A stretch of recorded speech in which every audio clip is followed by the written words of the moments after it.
ফেসবুকে কীভাবে নাম চেঞ্জ করবেন। তো ফেসবুকে কোনো সময় আমাদের নাম চেঞ্জ করতে লাগে। তো এই সিচুয়েশনে আমরা কীভাবে নাম চেঞ্জ করব, ঠিক আছে? তো তোমরা কীভাবে নাম চেঞ্জ করবে এটা আমি আজকে লাইভ দেখিয়ে দেবো যে কীভাবে তোমরা নাম চেঞ্জ করবে ফেসবুকে। তো আমার চ্যানেলে নতুন হলে সাবস্ক্রাইব করবেন এবং বেল আইকনটি অল করে রাখবেন। ফেসবুকে তুমি নাম চেঞ্জ করার জন্য তোমাকে ফেসবুক লাইট একটি ডাউনলোড করবে, প্লে স্টোরে গিয়ে ফেসবুক লাইট ডাউনলোড করবে। ফেসবুকের যে অফিসিয়াল ফেসবুক যেটা, এইটা দিয়ে কিন্তু নাম চেঞ্জ করা যাবে না।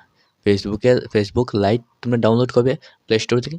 ফেসবুক লাইট ডাউনলোড করার পরে তোমরা ফেসবুক লাইটে ওই অ্যাকাউন্টটি লগ ইন করবে যে অ্যাকাউন্টে তুমি নাম চেঞ্জ করতে চাও, ঠিক আছে? তো তুমি যে অ্যাকাউন্টের নাম চেঞ্জ করতে চাও ওই অ্যাকাউন্টটি লগ ইন করবে। তো এই অ্যাকাউন্টটি লগ ইন করার পরে কীভাবে তুমি নাম চেঞ্জ করবে এটা আমি স্ক্রিন রেকর্ডিংয়ের মাধ্যমে দেখিয়ে দিব, স্ক্রিন শেয়ারিংয়ের মাধ্যমে দেখিয়ে দিব যে কীভাবে নাম চেঞ্জ করতে হয়।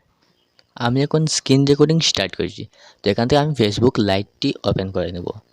তো আমি ফেসবুক লাইটটি ওপেন করে নিলাম এখান থেকে। তো ফেসবুক লাইট ওপেন করে এরকম একটা ইন্টারফেস এসেছে। তো আমি আমার প্রোফাইলে ঢুকে দেখাচ্ছি, এখানে আমার নামটি লেখা আছে সুকান্ত লাইভ, ঠিক আছে? তো আমি এটি চেঞ্জ করে দেখাবো। তো তোমরা কীভাবে চেঞ্জ করবে, এখানে 3 লাইন অপশন আছে, এই 3 লাইনে টাচ করবে।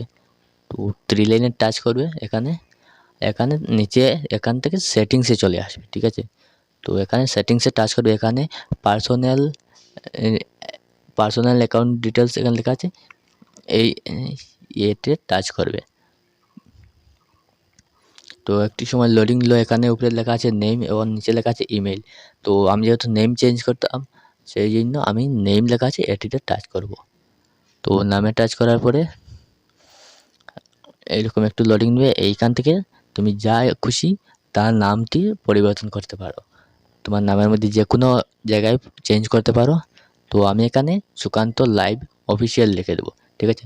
তো এখানে সুকান্ত লাইভ অফিসিয়াল লেখার পরে এই গ্রিন লেখা আছে, এই অ্যাডে টাচ করবে। এতে টাচ করার পরে তুমি তোমার ফেসবুক আইডির পাসওয়ার্ড দিয়ে দিবে আর নাম অটোমেটিক চেঞ্জ হয়ে যাবে। তো পাসওয়ার্ড দেওয়ার পরে এখানে নাম অটোমেটিক চেঞ্জ হয়ে যাবে। তো এই ছিল আজকের ভিডিওটি ভালো লাগলে লাইক শেয়ার কমেন্ট করবেন। ধন্যবাদ সবাইকে।